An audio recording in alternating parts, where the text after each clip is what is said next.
안녕하십니까. 논리와 IoT 코딩을 담당하고 있는 이철승입니다. 오늘 시간에는요, 우리 아날로그 입출력 부분에서 전기전자 기초 이론을 좀 다뤄볼까 합니다. 그래서 이제 우리 교재에서 이제 전기전자 부분이 나오는데, 좀 기본적인 이론이 좀 부족한 것 같아요. 그래서 이제 추가적인 강의 자료를 이제 준비를 했어요. 그래서 이런 추가적인 강의 자료를 보시고, 약간의 이제 전기전자의 기초 이론을 뭐 생소할 수도 있습니다. 생소할 수도 있지만 이런 이론을 조금 배워놓고 들어가시는 게 조금 효과적일 것 같습니다. 자, 일단은 강의 시작 전에 우리 항상 우리 학습자들한테 이야기를 드리지만 마음명상 한번 보시고 본 강의로 들어가도록 하겠습니다. 앉은 자세에서 손을 양 허벅지 위에 놓고 척추를 곧게 세웁니다. 자연스럽게 숨을 쉽니다. 두세 번 숨을 깊이 쉬고 가만히 눈을 감습니다.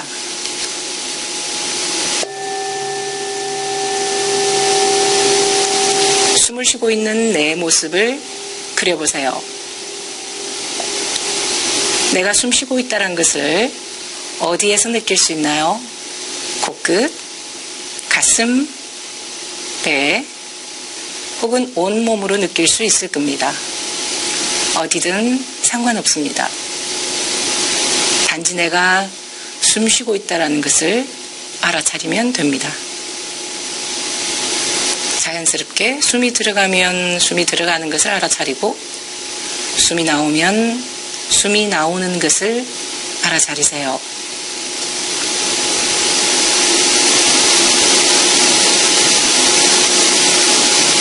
마음이 흐트러질 수도 있습니다. 조금 전에 했던 일이 떠오를 수 있고 나중에 뭔가 해야 할 일이 생각날 수도 있습니다. 그래도 괜찮습니다. 마음이 흐트러지면 흐트러지는 것을 알아차리고 다시 숨 쉬는 것에 집중합니다.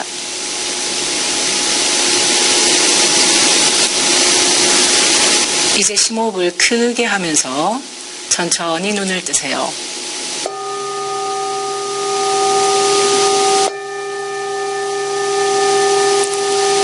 어떤가요? 아마도 마음이 한결 차분해지고 명료해짐을 느낄 수 있을 겁니다.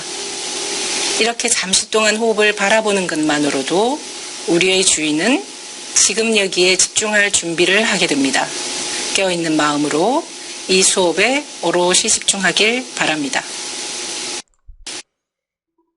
자, 이렇게 우리 공지사항에도 이렇게 올라와 있습니다. 그래서 강의 들어가기 전에 한번 보시고 강의 종료 후에도 한번 여러분이 스스로 체크해서 우리 수업 시간에 배웠던 것들을 한번 정리하는 시간을 가졌으면 합니다. 자, 이제 본 강의 컨텐츠로 들어가셔서 전기전자 기초 이론 그거 한번 보시고 수업에 들어가도록 하겠습니다.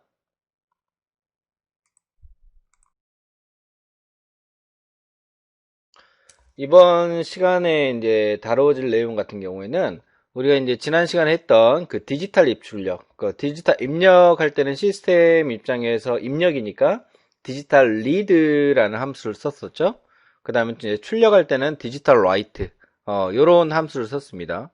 그래서 이제 어찌됐든 간에 이제 어떤 전기의 출력 효과를 줘서 어떤 제어를 했어요. 그러니까 아날로그 입력도 마찬가지입니다. 그러면 시스템 입장에서 아날로그 제어하기 위해서 가장 기본이 되는 입출력을 제어를 할 건데, 아날로그 입력, 그러니까 시스템상에서 아날로그 입력은 아날로그 리드라는 함수를 쓰겠죠. 그 다음에 이제 출력 같은 경우는 아날로그 라이트라는 함수를 씁니다. 자, 온오프 방식. 온이라는 말은 1, 오프라는 말은 0. 그러니까 신호가 오고 안 오고를 이야기를 하는데, 이 온오프 방식의 디지털 제어와는 달리 아날로그 제어는 전압의 변화. 우리가 이제 전압이라는 용어 혹시 들어보시는지 모르겠네요. 그러니까 전기의 세기를 전압이라 그러고, 전기의 흐름을 전류라 그러고, 뭐 이런 용어를 씁니다. 그래서 전압이라는 말은 전기의 압력이에요. 전기의 압력. 그러니까 우리가 쉽게 이야기해서 몇 볼트, 100볼트, 뭐 220볼트, 이렇게 이야기를 하잖아요. 그게 이제 전압이에요. 전압. 우리 스마트폰이나 노트북 같은 경우에 우리 이제 전기 충전할 때 그 뭐랄까요? 충전기라고 하죠. 우리 충전기. 이제 사실은 이제 스마트폰 같은 경우에는 몇 볼트 전압을 사용을 하냐면 5볼트 전압을 사용해요. 우리 아두이노 보드도 5볼트 사용하죠. 근데 우리 5볼트 전압을 사용을 하는데 우리 집의 가정용 전기는 220볼트잖아요. 그럼 220볼트에 다이렉트로 이렇게 꽂았을 때 어떻게 되세요? 스마트폰 폭발하겠죠. 노트북도 폭발한 거 마찬가지죠. 그래서 우리 스마트폰 충전기나 노트북 충전기 보면 조그맣게 네모나게 뭐가 달려 있어요. 그쵸? 꽂는데 보면 좀 뭉탱이 같이 이렇게 감자만 해가지고 있죠? 요게 이제 여기 전압을 이렇게 딱 5볼트로 이렇게 변환시키는 컨버터 역할을 하는 거예요. 그래서 이 전압의 세기, 그러니까 전압의 세기를 줄여주는 역할을 하는 거예요. 그래서 충전을 하고 뭐 전기를 사용하고 이렇게 되어 있는 겁니다. 우리 저기도 마찬가지, 아두이노 보드도 마찬가지예요. 그래서 이제 약간의 어떤 전기 전자의 기초 지식을 조금 배워야 될 것 같아요. 그래서 너무 어렵게 생각하지 마시고, 전기 전자의 기초 지식 좀 배우고, 그 다음에 이제 직류 전기와 교류 전기, 요런 이야기 조금 할까 합니다.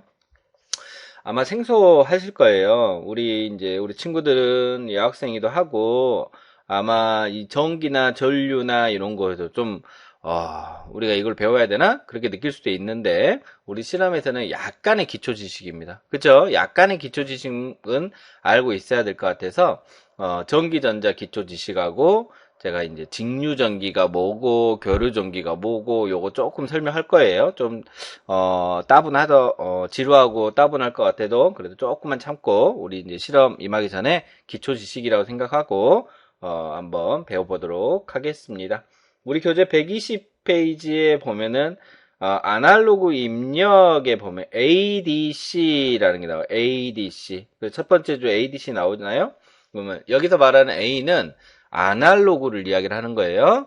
그러면 D는 뭘 이야기하냐면 디지털을 이야기를 하는 거예요.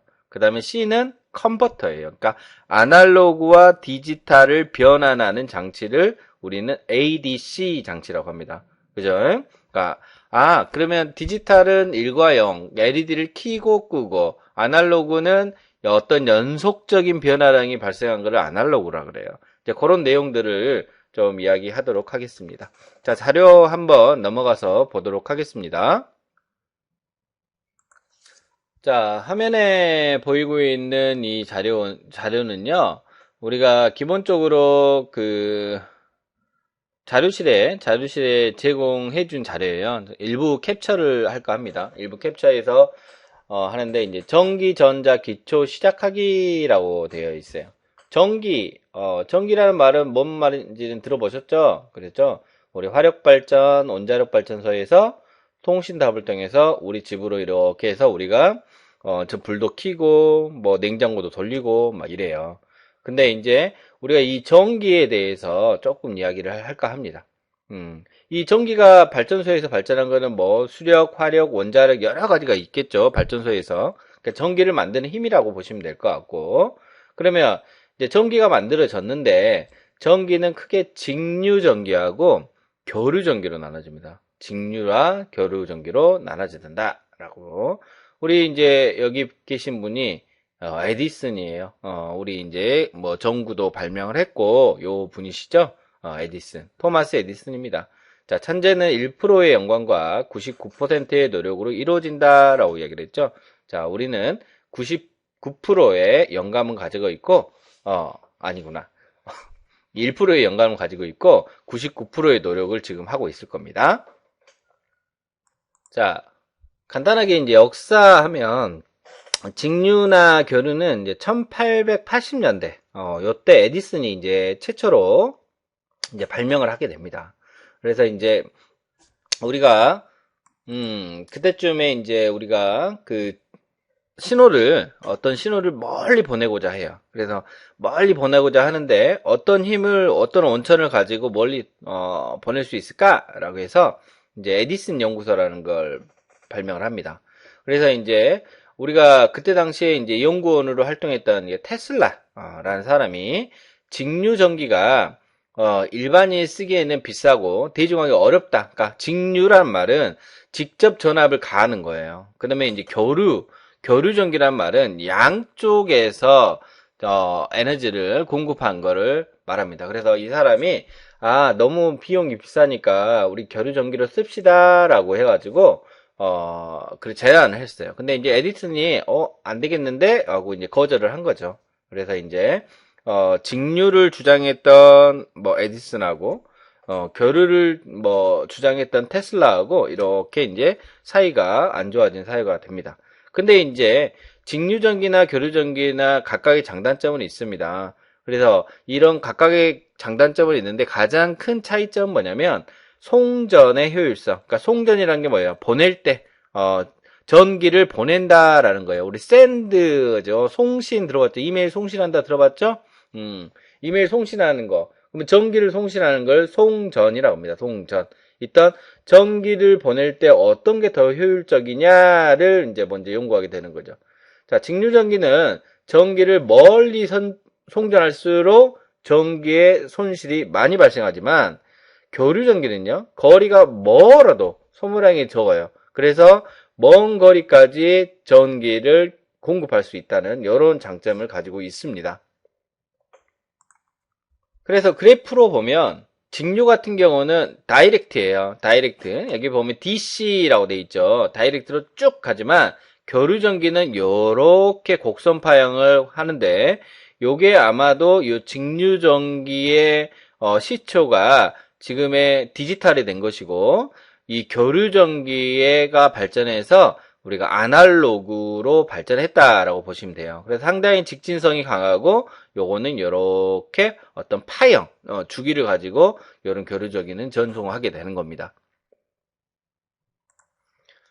자, 우리가 쓰고 있는 전기, 우리나라 같은 경우에요. 우리나라 같은 경우는 AC 220V 전압을 쓰고 60Hz를 사용을 합니다. 표기가. 그래서 이제 우리가 이런 콘센트에 구멍이 뻥뻥 뚫렸죠? 요거에 이제 우리가 교류 전기를 사용을 합니다. 교류 전기. 자, 또한 우리 직류 전기 같은 경우에는 스마트폰이나 노트북, 배터리 이런 걸 사용합니다. 그래서 이거 같은 경우는 뭐가 존재하냐면 극성이라는 게 존재해요. 극성.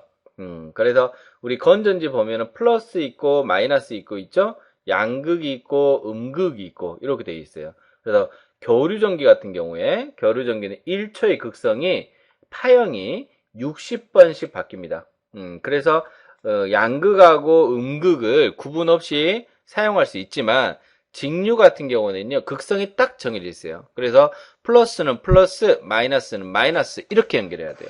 그래서 예를 들어서 플러스하고 플러스를 연결해 버리고 마이너스하고 마이너스를 이렇게 연결해야 되는데 플러스 할 곳에 마이너스를 연결하거나 마이너스 연결할 곳에 플러스를 연결하게 되면 뭐가 발생하냐면 쇼트라는 게 발생합니다. 불꽃이 발생을 해서 화재가 발생하는 거예요. 화재가. 그래서 우리가 전기가 집에서 화재가 발생한 이유는 이 오래된 전류 선이나 전자기기가 플러스 마이너스 극성이 맞지 않아서 스파크, 즉 쇼트가 발생해서 불이 발생을 하는 겁니다.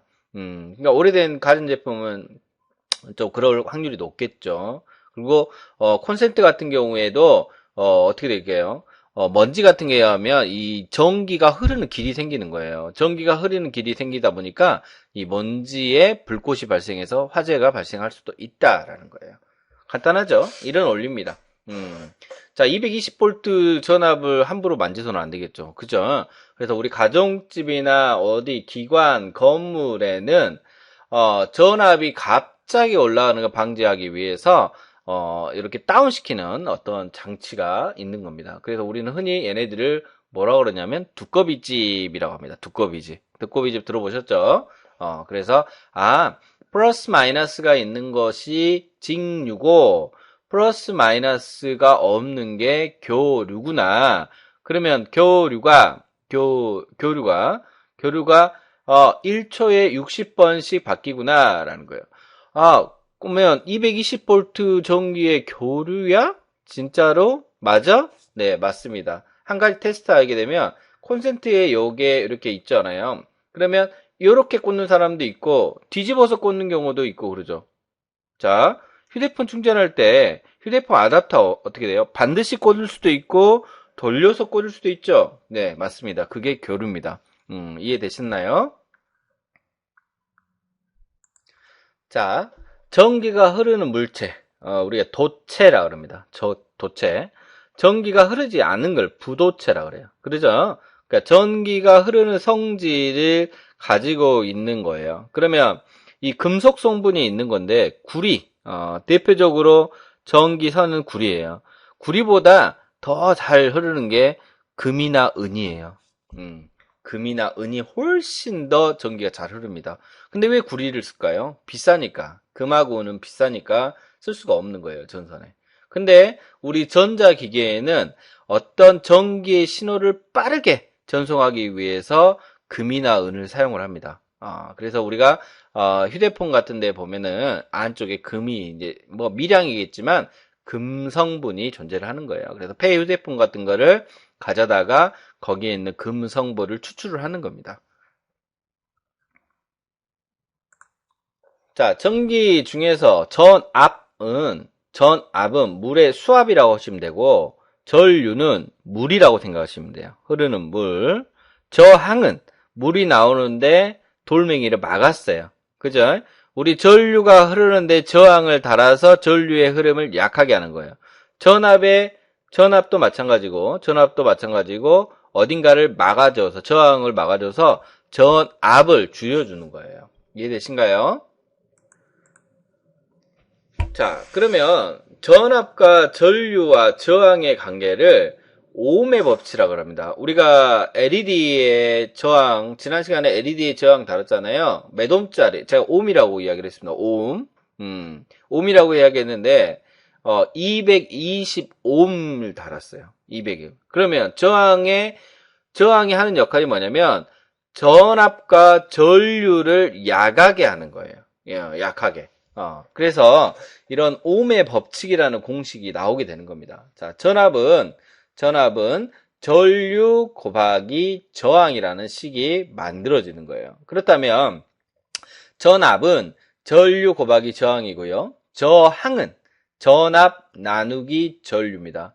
그 다음에 전류는 전압 나누기 저항이 되는 거죠. 뭐 애우실 필요는 없습니다. 전압이 전류 곱하기 저항이구나. 그렇게 하시면 돼요. 그러면 6V, 예를 들어서 6V의 전압이 이렇게 흐르고 되는데 저항을 만났어요? 저항을 만났습니다.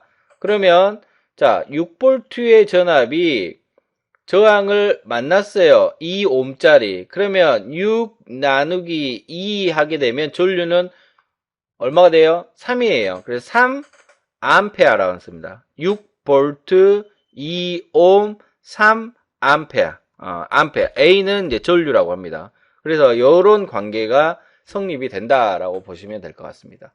자, 이해가 가신가요? 자, 예를 들어서 6V에 전기가 흘러가 돼요. 근데 이제 2옴짜리 저항을 만나게 됩니다.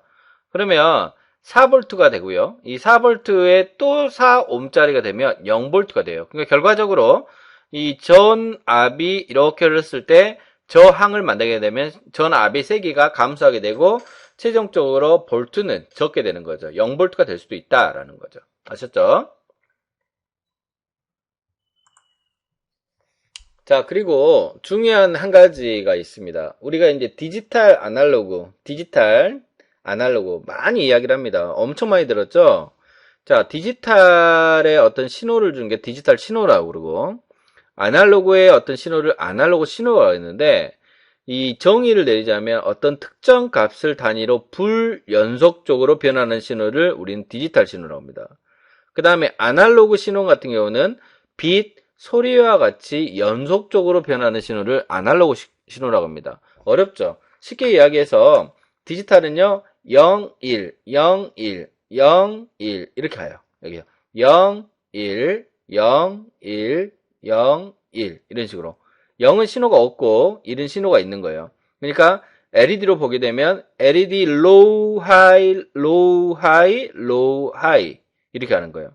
그럼 아날로그 같은 경우는 이렇게 빛이 점점 밝아졌다가 점점 어두워졌다가 다시 점점 밝아졌다가 이런 곡선을 그리는 거예요. 그래서 아날로그 같은 경우는 우리가 전압이 갑자기 0V에서 220V로 가지는 않습니다. 그렇죠? 0V에서 220V는 가지는 않아요. 자, 그리고 수압이 갑자기 높아지진 않아요. 그쵸? 그 다음에 빛이 밝기도 마찬가지입니다. 소리도 마찬가지고 요렇게 어떤 연속적인 변화량을 가지고 있는 것들을 우리는 다 모두 뭐라고 그러냐면 아날로그 신호라고 그러는 거예요.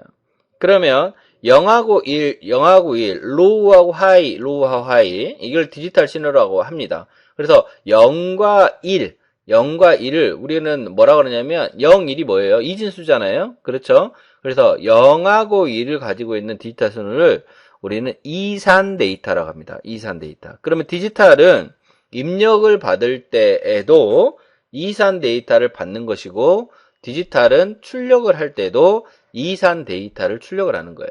그러면 우리가 이산 데이터, 즉 0과 1이라는 이산 데이터를 출력하는 것을 보기 위해서 우리가 지난 시간에 뭘 한 거죠? LED를 장착해서 본 겁니다. 아셨죠?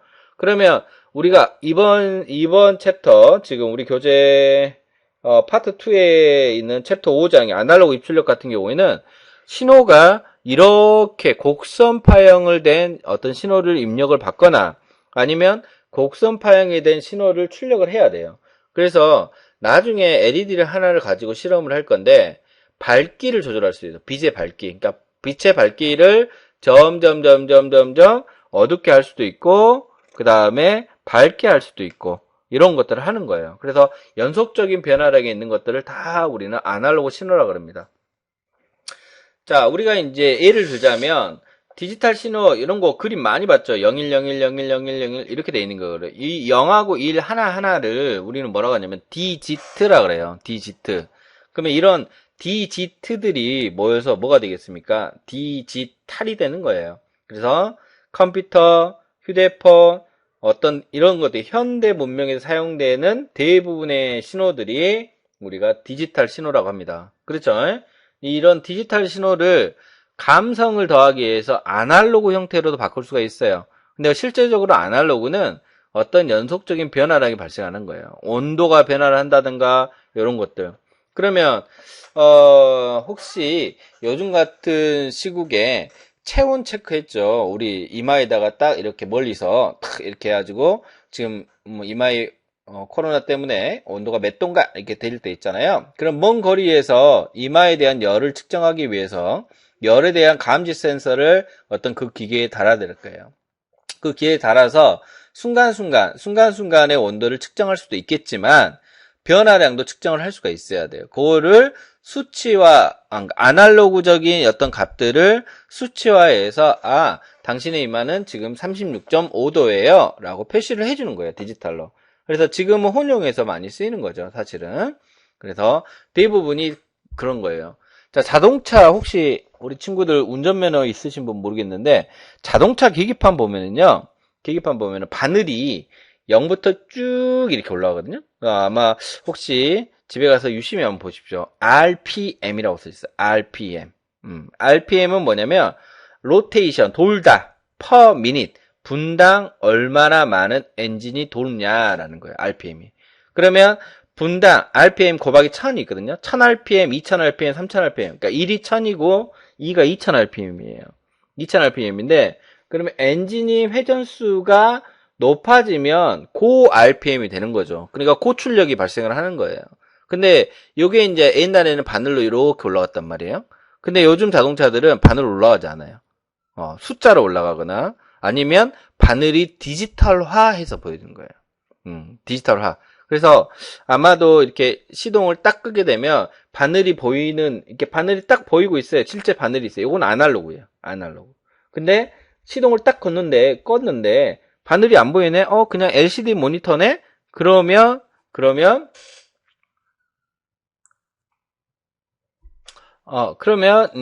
디지털 계기판인 거예요. 그죠? LCD 화면에다. LCD에 표현한 이런 그 바늘, 곡선, 이건 다 아날로그 형태로 보이는 디지털인 거예요.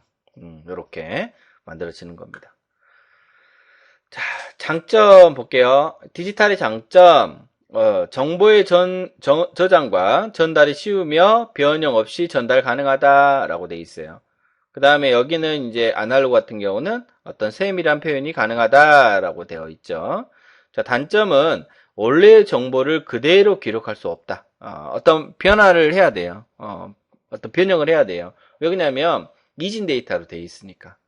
우리가 이제 그 코딩 하잖아요. 우리 이제 영문으로 막 코딩했죠. 지난 시간에. 코딩했는데 그게 이제 컴퓨터가 알아먹으려면 다 이진 데이터로 바꿔줘야 돼요. 그래서 아마도 이진 데이터로 바꿔가는 과정을 뭐 에러 체크하고 뭐 이런 과정이 있었는데 그 과정을 저는 아마도 이렇게 이야기를 했을 거예요. 어떻게 이야기했을까요? 컴파일이라고 이야기를 했습니다. 그쵸? 그래서 컴파일이라는 게 우리가 문자화된 어떤 코딩 데이터를 시스템이 알아먹을 수 있게끔 이진 데이터, 즉 디지털 신호로 바꿔주구나 라는 거예요. 그래서 컴퓨터가 알아먹어야 되겠죠. 그 다음에 이제 아날로그 같은 경우는 어떤 전송할 때마다 신호가 바뀝니다. 전할 때마다 신호가 바뀐다라고 되어 있습니다. 아셨죠? 자, 뭐 그런 내용 이렇게 나와 있네요. 자, 퀴즈 한번 할까요? 퀴즈. 퀴즈 한번 해봅시다. 지금 이 시간 뭐 잘 하셨는가 안 하셨는가 테스트 겸 퀴즈 한번 하겠습니다. 자, 여러분도 한번 맞춰보세요. 자, 학습이 얼마나 잘 되셨는가 테스트를 한번 해보죠. 퀴즈. 자, 네모는 자, 객관식이네요. 찍으세요. 자, 네모는 시간에 따라 전압이 일정하게 흐르는 전기며, 그러니까 시간에 따라서 전압이 일정하게 흐른대요. 네모는 시간에 따라 전압이 음극과 양극이 번갈아 움직인다라고 되어 있어요. 음극과 양극이 번갈아 가면서 움직인다라는 거죠. 그러면 자, 요거는 교류전기일 것이고 여기는 직류전기일 것입니다. 그렇죠? 그래서 직류전기는 플러스 마이너스가 있는 것이고 교류전기는 플러스 마이너스가 없습니다. 우리 220V 그죠? 60Hz의 교류전기를 우리는 사용하고 있습니다. 아셨죠? 자, 2번 한번 풀어봅시다. 자, 전기는 원자 안에 네모가 외부로 이동하여 생기는 에너지 한 형태입니다. 요거 이야기 안 드렸던 것 같은데, 답은 자유전자입니다. 그러니까 자유전자가 외부로 이동하면서 생기는 에너지를 말합니다. 자, 3번 볼까요? 자, 전기의 성질은 물이 흐르는 성질에 비유할 수 있습니다. 자, 흐르는 물이에요. 물, 전류, 물의 흐름을 방해한대요. 돌로 막았다거나 댐을 하거나 이게 저항. 그 다음에 수압은 뭐에 비유할 수 있어요? 전압에 비유할 수 있다라고 되어 있습니다. 자, 이해되신가요? 그러면 몇 번이에요? 몇 번이죠? 1번. 이렇게 1번. 자, 4번. 네모는 전압은 전류 곱하기 저항. V는 IR. 오음의 법칙. 키르히호프의 법칙, 롱테일 법칙. 안 들어봤죠? 오음의 법칙. 자, 5번. 자, 전기 신호는 크게 무슨 신호? 디지털 신호와 아날로그 신호로 나누어진다라고 간단하게 이제 퀴즈를 풀었습니다. 자, 다음 차시에 우리가 직접 이제 아날로그나 디지털이나 전기나 아주 가볍게 이야기를 드렸어요. 한번 아날로그 입력부터 실험을 통해서 한번 테스트를 해보도록 하겠습니다. 자, 이번 차시 강의 듣느라고 수고하셨습니다.